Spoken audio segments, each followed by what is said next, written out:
What happens to big data? Everybody likes to talk about big data. Well, I think it gets turned on its head in this environment. Now, the good news is it gets bigger and it gets better, but for some existing incumbents, this is bad news. I'll explain. And I apologize here, I'm being a little hyperbolic for emphasis, but let me do it. Any of you take history? Study about feudalism? All around the world, we had the feudal system before there was capitalism. And under the feudal system, you weren't paid a wage or a salary. You were tied to some land. And the feudal owner had the land, and you did stuff. You grew vegetables or grew chickens or whatever.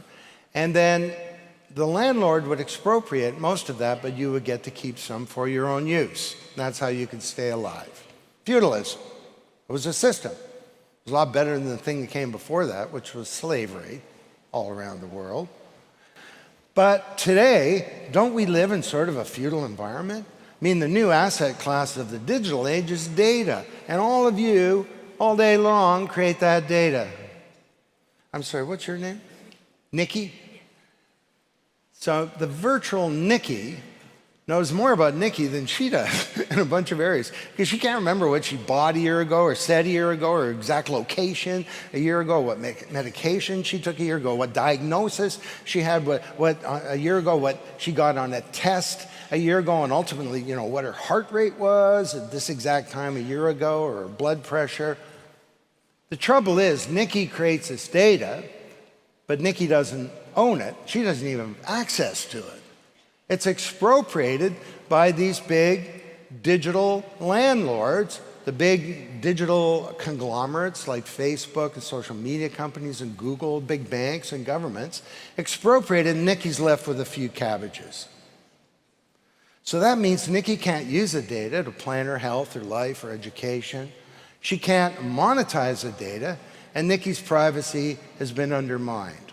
And I said, privacy is the foundation of freedom.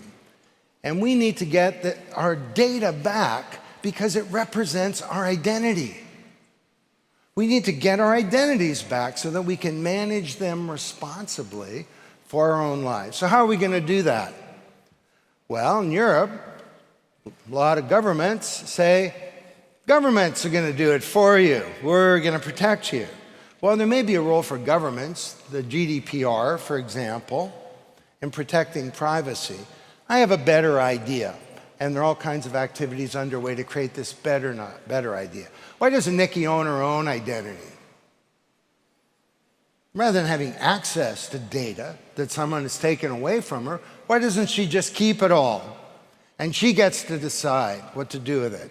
A sovereign Nikki made up of data on a blockchain that moves around in a black box, and it's sweeping up this transactional data. It's measuring her heart rate. It's collecting all of the data that she generates real time as she goes throughout life. And Nikki uses that data to build a better life, and she can monetize it if you want. Now, is this some kind of crazy idea? Well, we're in the early stages of this happening.